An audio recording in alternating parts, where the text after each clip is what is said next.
আজ সকাল থেকে না কাজগুলো করতে করতে একটা কথাই ভাবছি, আমরা একটা মানুষের হাসি মুখ দেখে কত সহজেই না বিচার করে ফেলি যে সেই মানুষটা কতটা সুখে আছে, কিন্তু পর্দার আড়ালে যে সেই মানুষটা কতটা পরিমাণ কষ্ট করছে সেটা শুধু ওই মানুষটাই জানে।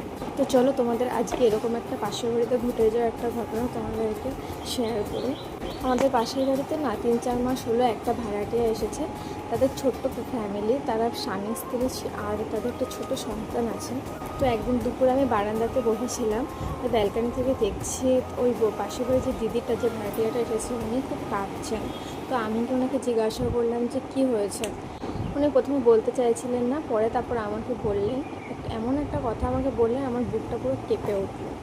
ওনার স্বামী একটা প্রাইভেট কোম্পানিতে একটা ভালো জব করতো, বেশ ভালো টাকায় মাইনে পেত, কিন্তু গত 3 মাস ধরে তার একটা বিশেষ কোনো একটা কারণে চাকরিটা ছাঁটাই হয়ে যায়। অথচ বাইরে থেকে বুঝতেই পারবে না যে তাদের ঘরে চাল কেনার টাকাটুকুও নেই।